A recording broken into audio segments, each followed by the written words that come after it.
Welcome back, guys. It's Monday again, so it's time for another episode of Monogatari Mondays. I'm your host Maverick, and today we're watching the finale to Otorimonogatari, otherwise known as the Netiko Medusa arc, right? So, we are just coming off of a brilliant episode from the last time. I feel like I'm saying this a bit too much in this series now, but I really love last episode. It's definitely one of my top favorite episodes so far of the entire series. Although I say that, but thinking back on it, I think I've mentioned the words favorite episode like way too many times now. So you guys can feel that I'm really digging this series overall. And indeed the second season overall I feel like has been quite brilliant. But anyways, so we are in the finale here, and judging from what we saw from the beginning of this arc, it seems that we're gonna have a big showdown between Sengoku and Aragi and Shinobu, right? Which at the end of last episode we did see Aragi kind of figuring out the situation in regards to Sengoku, and so, well, let's see what exactly she's going to do here, right? The thing here, though, is I've already mentioned last episode, I kind of relate with her, and I think one of the more pressing questions I have is, like, she hasn't done anything wrong yet, right?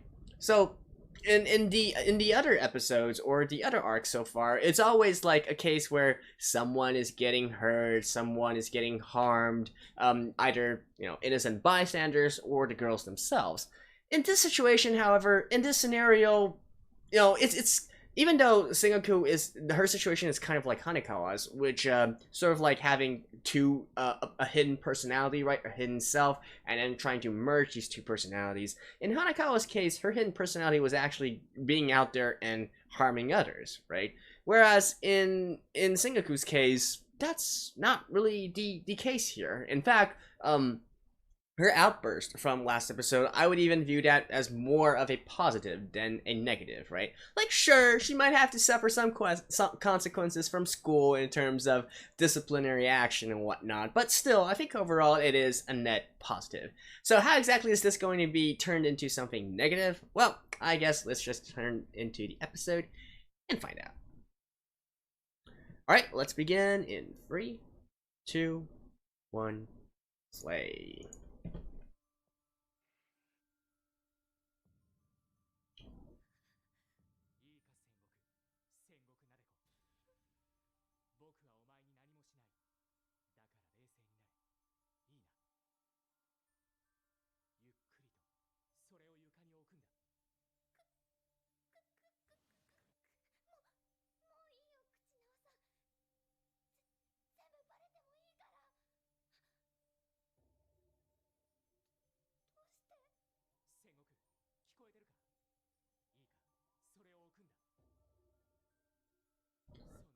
Like, what would happen if that snake?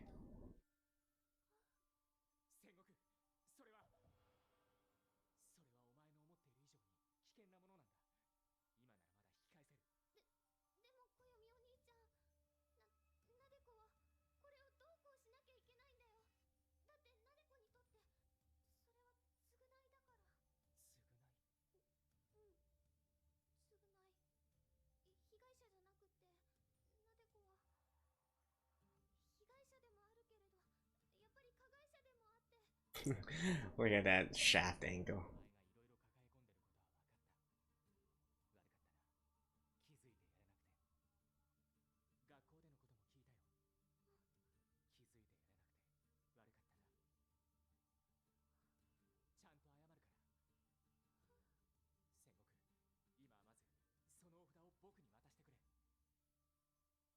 No.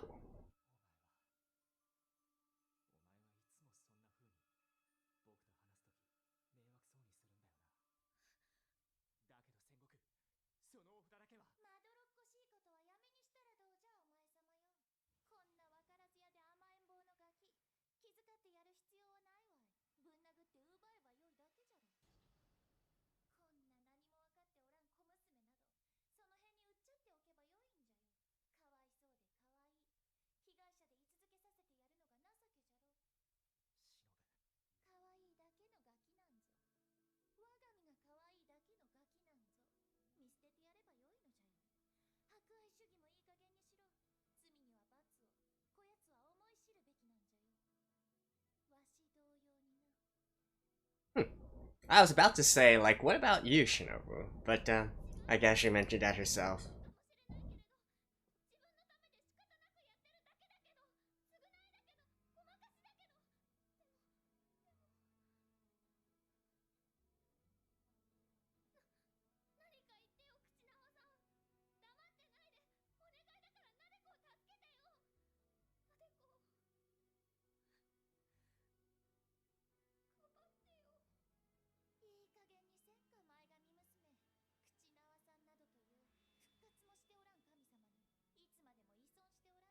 A god?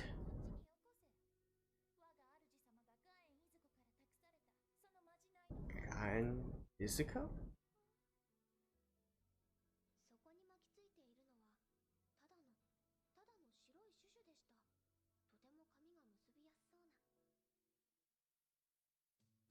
What?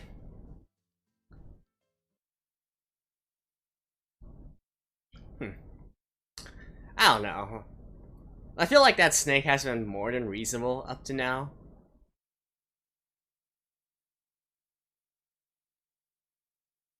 But I guess he's a threat, maybe.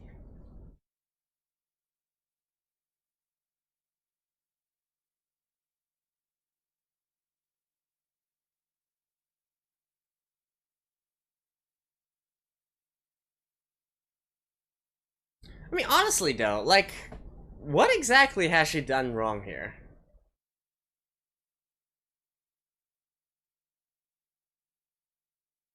I'm.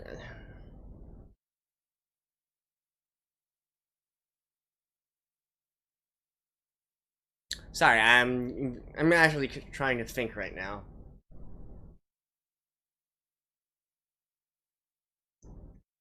Like,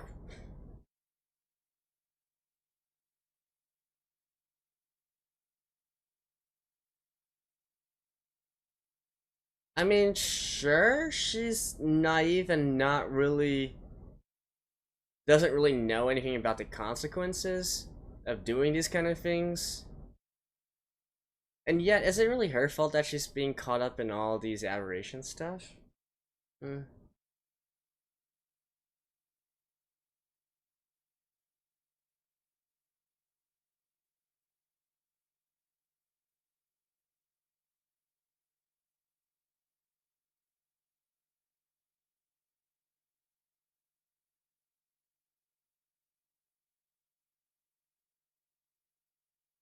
Woo!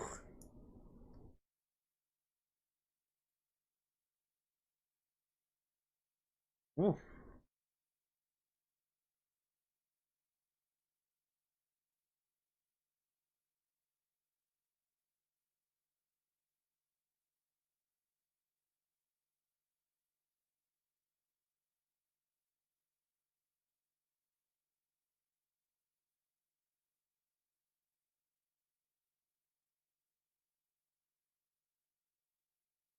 Dang, she really turned into a big yonder right here.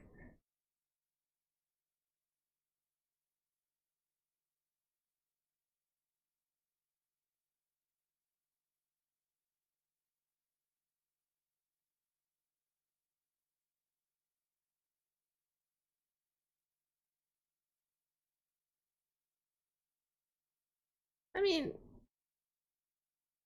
I'm really not. Isn't that like way too drastic of a personality change? I wonder if it is the influence of the snake, or is this really what her personality is once everything is unleashed?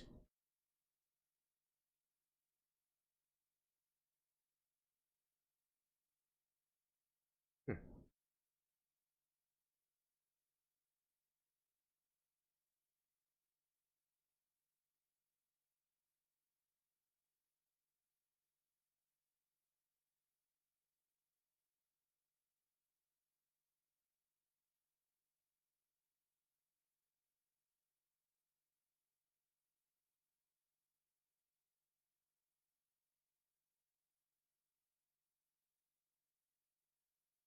Oh god, eh?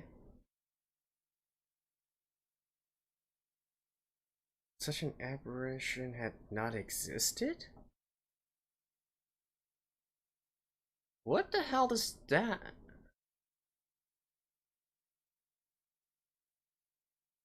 So is a god a classification of an aberration? Hmm. Hmm.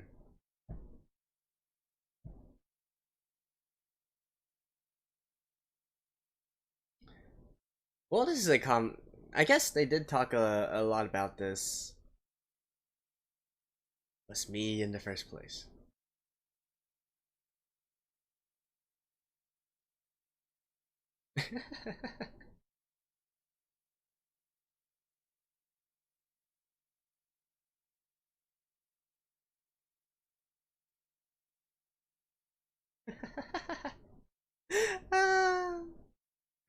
This is certainly interesting.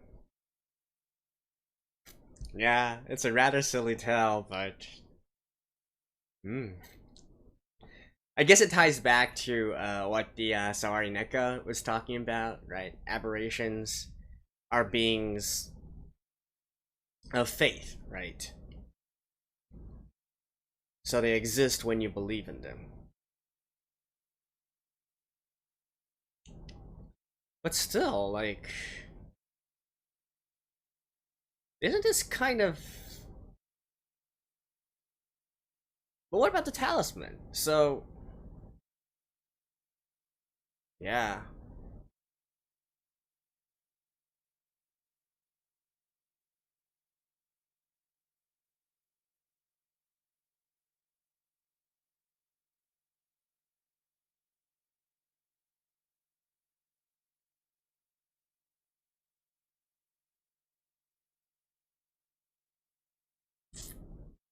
Oh.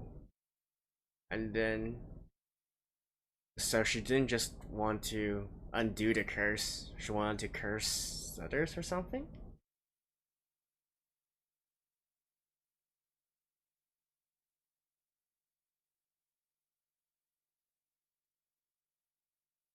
But still, there's that talisman, right?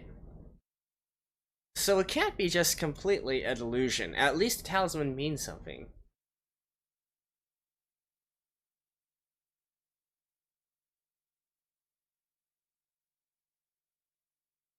Yeah.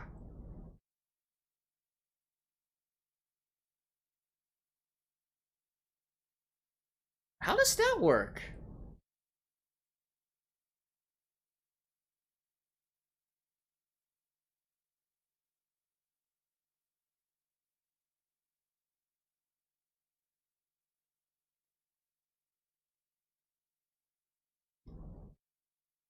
Hmm.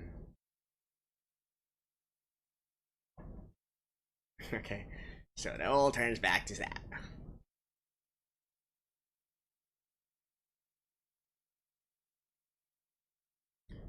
In September.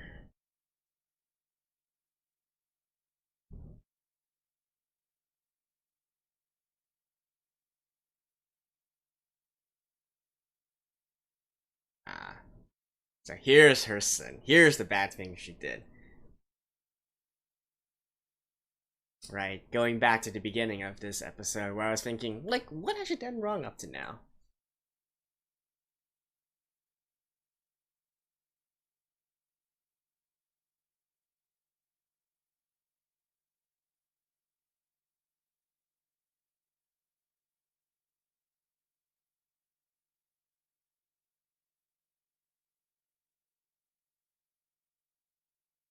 And she can't remember any of this?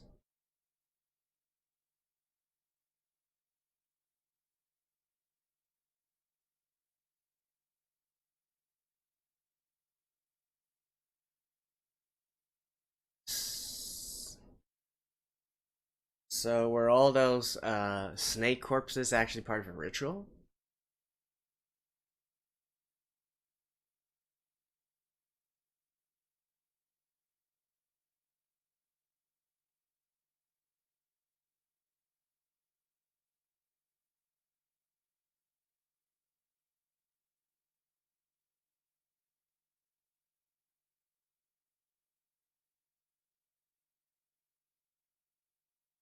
That morning. By Osh? By her?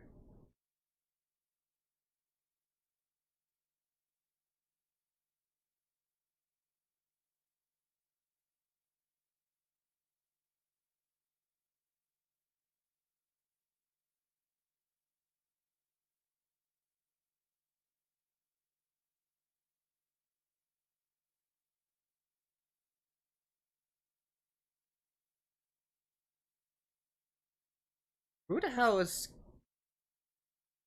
Never mind.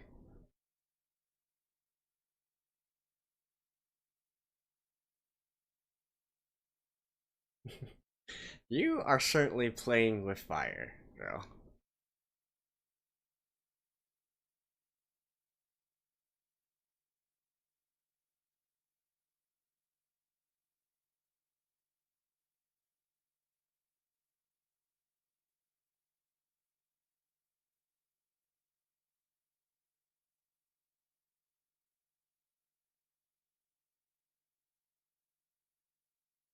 But then...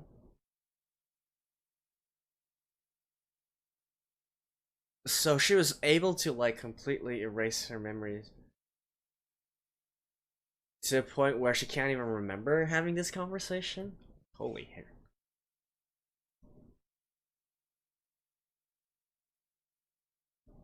How did she do that? Is that like self-hypnosis?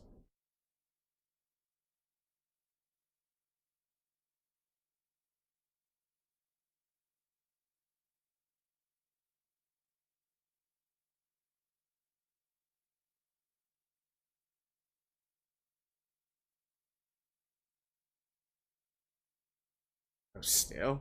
Holy shit.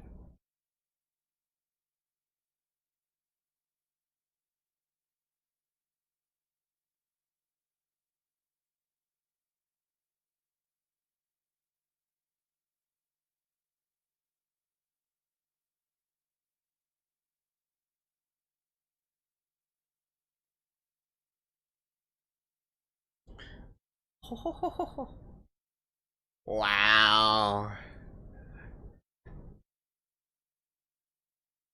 Damn.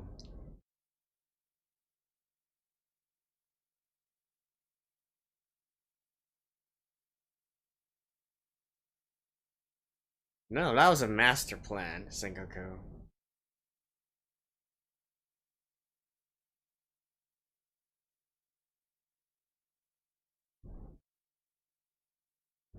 Well, honestly, I am very impressed. However, you've been a bad, bad girl, Sengoku.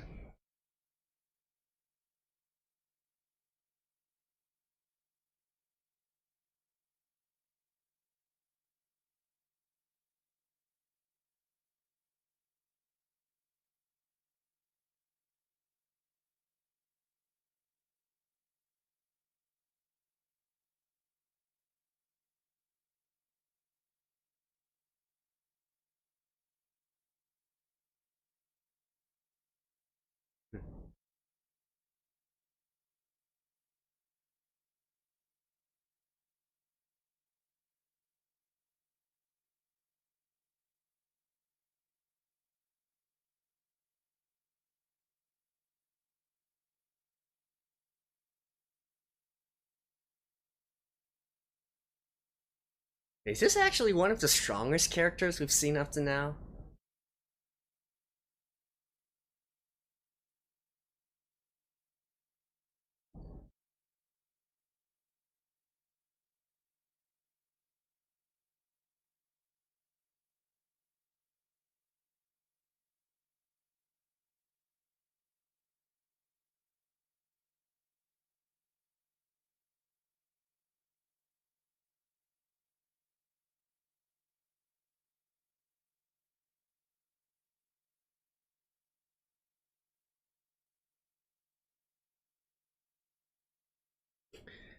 Damn, you are relentless.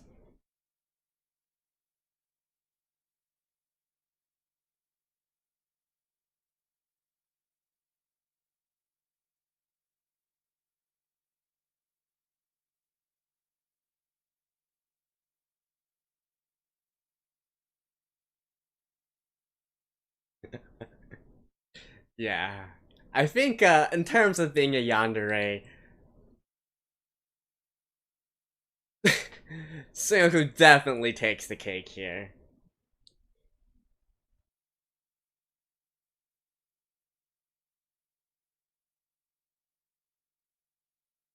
How did she turn out like this, though? Like I said, I'm still thinking how much of this is just purely her?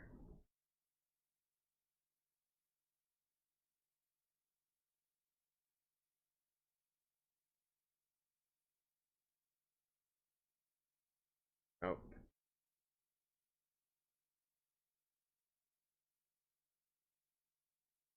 Oh.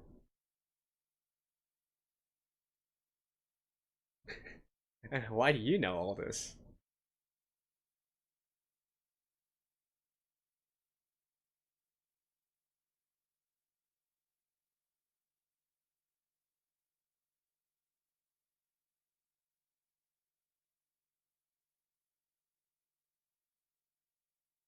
Why was Sengoku? Why was Sengugahara able to know all this?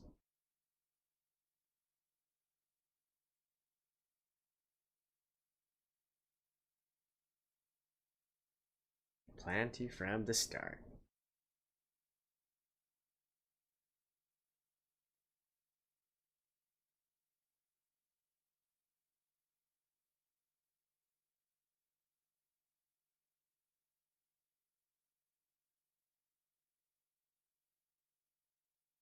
And she'll go berserk.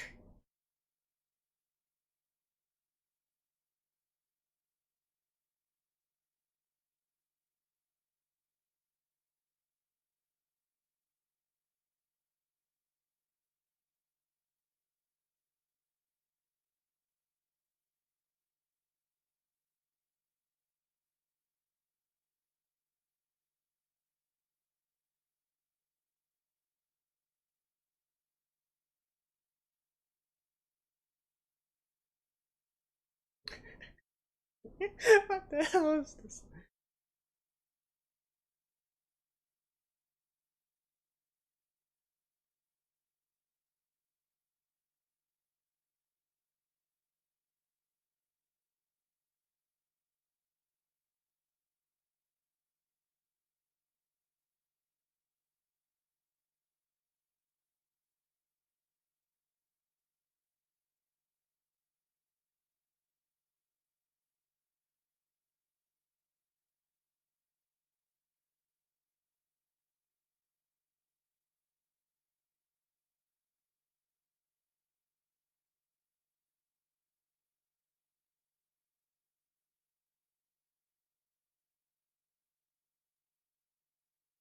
Yeah, what happened?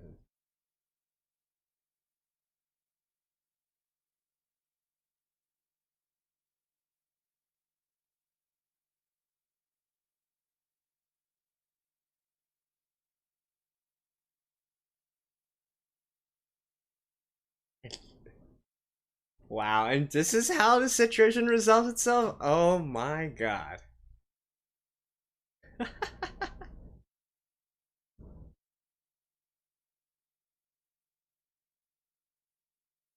Ah, cheeky.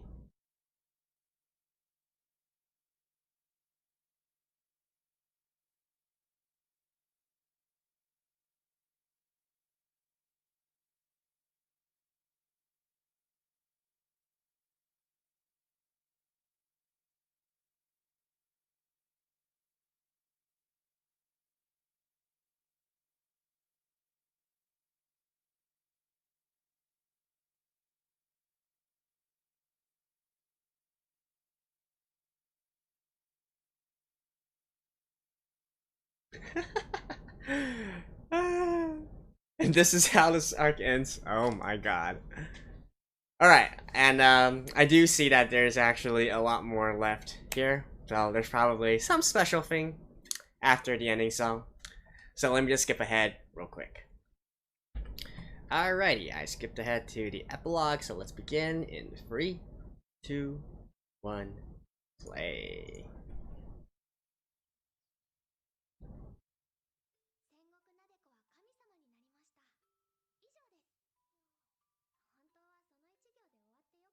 Huh, and the shrine's been rebuilt.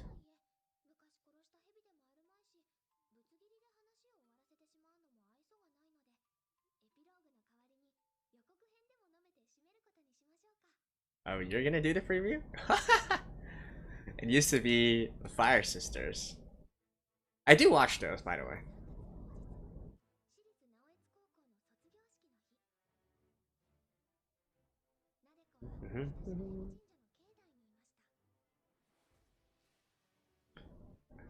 I like how the background music is a remix of her theme song.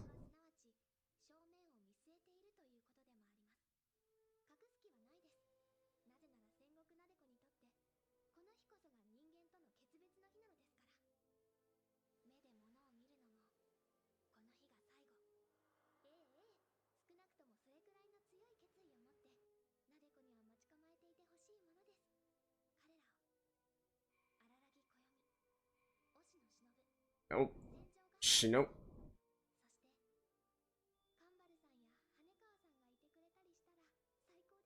All of them? Okay. So... What? Really? She's gonna be the last boss?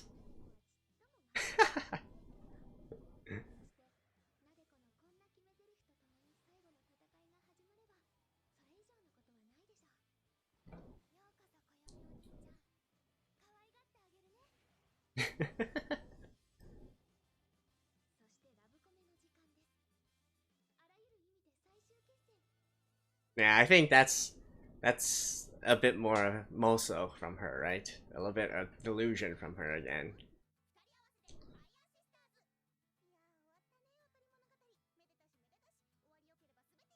Alright, anyways, see you guys after this. And what an ending there. I especially love the little preview done by Sengoku there. I wonder if that is actually a true preview and a hint of things actually to come near the end of this particular season, right? Obviously, I don't think it's going to go exactly as Sengoku has planned, right? Because right now, the reason that we are seeing all this is because essentially through this entire arc, we have been going through it with Sengoku being the protagonist, right? Even though she's the antagonist of this particular series, at least in this particular arc or this particular season, for this arc at least, we are watching it through her. She is the protagonist here. So I do hope we can get that kind of epic show off at the very end there. And if that is actually true, then damn, Sengoku is strong, right? Anyways, I just really love this entire arc, and I love how at the very beginning of this episode I was just mentioning about I don't get like what Sengoku has done wrong, like what exactly is her sin or her guilt, her fault so far, because throughout every single one of the other arcs, you know, even unwillingly or unwittingly, the girls or someone related to them or some outside force was hurting someone, right? And we're doing some not so pleasant things, and so they needed to be stopped. Whereas in this one, up to now, I was like, why do they need to do anything to Sengoku? It seems that she's perfectly fine. She's just on a sort of like a wild treasure hunt, right? And here we go. We get it to this point. Like, I seriously thought this was just as simple as Sengoku trying to get Aragi's attention, and so doing some things, maybe you know, taking some risk, if you will. I certainly wasn't expecting it to be as nefarious as this episode has specifically portrayed, how this is all part of a master plan, in fact, by Sengoku herself, and how she was calculating and scheming throughout all this in order to reach her goal, and also to the point where she even, in a sense, self-hypnotized herself, right? So she truly believes that what she is doing is completely legitimate and fair. So I love that. I absolutely love that. That is true dedication, and I think makes a great twist as well for us, the viewers. Not to mention though, I feel like she isn't the only culprit in all this. Oshino Ogi, right? The niece or whatever. It seems that she had a pretty big hand in allowing this to happen as well. In fact, it might also be part of her master plan. And by the way, I went back and took a look at the situation portrayed in this episode. So I think what they're saying is that the time when Oshino Ogi talked about how the talisman was in Aragi's room or something like that. It actually happened at the same time as when they were both talking during the first episode, right? So I was kind of confused there. I was like, did they meet before and then Sengoku selectively forgot about this memory? But I think it's just saying that, yeah, more talks happened due to between them whilst during the first episode when we see those two meet, right? And I think it was actually also hinted at because they specifically mentioned the time there, right? So I guess what they were trying to say there was basically, yeah, a lot more time has passed than we the viewer realized. They weren't just simply talking about the stuff that was shown on screen, right? So that's a nice little touch there. And well, I certainly want to know like what exactly Oshinogi is up to. I kind of had this feeling that she follows a different philosophy from her, what is it, cousin, or niece, cousin, it doesn't matter, from Meme, basically, Oshino Meme. I feel like she is on a different sort of philosophy or alignment than he is, but we'll see, right? We will see. I also love how, you know, my thoughts about how, you know, during the entire time with Kuchinawa, Sengoku talking with the snake, right? I made this entire reference to how it really seemed like more of an internal monologue, an inner monologue, and that turned out to be completely true. That is exactly what it was. And in fact, even the inference that I made towards the sort of mental problems that's happening whenever there's aberrations being manifested as well, you know, that really turns out to be true as well. Once again, if you guys, you know, skip through it or for some reason missed it, I'm having this theory where I feel like the entire Monogatari series is basically a sort of proxy to talking about basically lots of people with some sort of mental block or mental problems, right? I don't want to say mental problems because that makes it sound very serious, but basically the sort of you know, the ways on your mental health whilst you are going through puberty, whilst you are coming of age, and so on and so forth, right? Like it's not that serious, although I guess to the point where aberrations are appearing, I guess you can say that it is very serious. But I do feel like the entire series is a sort of metaphor for this sort of thing, right? And absolutely so for Sengoku here. Like, she definitely has a mental problem here. In fact, I would, you know, I think I can safely say that she's actually a psychopath here, right? Because only a psychopath would be able to pull this off and truly believe that, no, she's not doing anything wrong. As you know, as the snake so aptly put it, you are way beyond insane already, Sengoku, right? And I absolutely love it. I mean, even now knowing, you know, how much of a naughty girl that Sengoku is, and don't get me wrong, she is a naughty girl, and I do expect her to be punished for it, I still absolutely love this character, right? I absolutely love what they did with this entire thing, and turning a supposed part of the protagonist team into one of the biggest antagonists that we've seen so far. I just love this entire, you know, flip on the side here. And it actually got me thinking as well, because during her telephone call with Senjugahara, right? Senjugahara ended it with, oh, I really hate immature brats like you, and so on and so forth, right? And indeed, back you know, back at the beginning of this episode, we also have Shinobu also sort of reprimanding her as well, saying that, you know, this is a girl who knows nothing, does nothing, stop taking so much pity on her, just get on with it, right? And so because if you guys have followed me so far and know how I typically do things, how I typically view characters, you'll probably know that I also can't really stand unreasonable and childish characters, right? I prefer to look at things from a more logical perspective, and I hate characters who are, in essence, more emotional driven and illogical, right? But with that being said, though, there is how can I say it? Like, there's an order to this chaos. I think it's mostly it's sort of an orderly or I don't know how to put it. I think the best way to think of it is for instance the Joker from the Batman movies, right? Even though he's absolutely insane and, you know, he's quite you know, the things that he's definitely a psychopath, right? I don't think anybody would disagree there. But yet again, there's a sort of logic, and there's a sort of there's a sort of driving force to the madness there. And indeed, I feel like if you are going to do something, completely illogical and completely mad, then go all the way, right?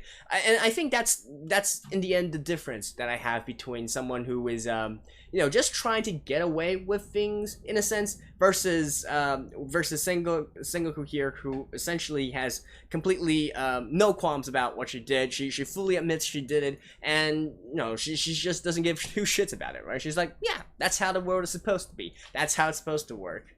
Entirely selfish, but at the same time, entirely cute, I guess you could say. I don't know. Maybe I'm just being charmed too much by her devilish tendencies, her natural charm, if you will. But I said at the beginning that I really love this character, and she might be my favorite girl, and I don't think that has actually changed now. Even whilst knowing, she is an antagonist, and she basically was beating Aragi and Shinobu up, right? Because that, I feel like that actually is also a plus for me.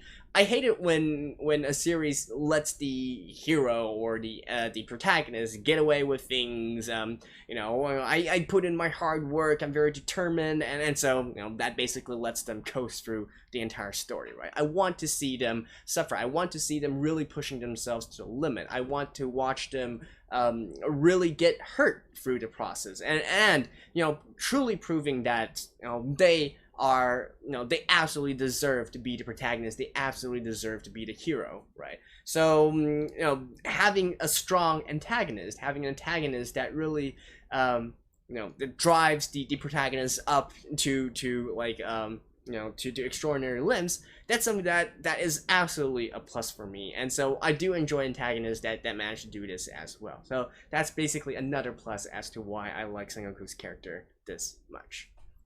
But yeah, but as I was saying, I mean, obviously she's not going to win, and obviously I think she's going to be in for a rude awakening by the end of this season, if that is indeed when the entire showdown is going to happen.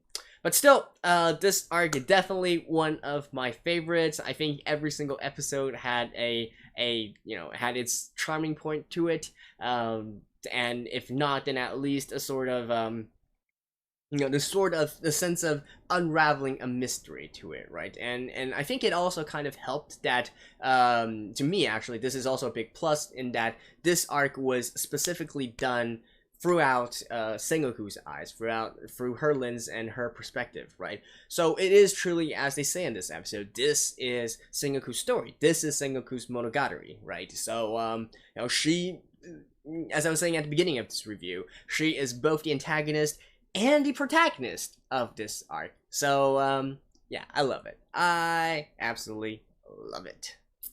So anyways, that's it for episode 15, and also the end of the Otorimonogatari arc, right? And I believe in the next one we're jumping into Monogatari, which I expect is probably going to be with Kambaru, I think. I mean, I'm assuming that I do know that the very end is going to be more Senjugahara focused, right? So I think it's going to be Kamaru, maybe Ogi, maybe one of the sisters, but I don't know. I actually didn't check yet to see what the next arc will be, but I guess we'll find out in the next one, right? So anyways, that's it for this episode and this arc. Hope you guys enjoyed this. I certainly did, and I'll see you guys in the next one. Bye bye.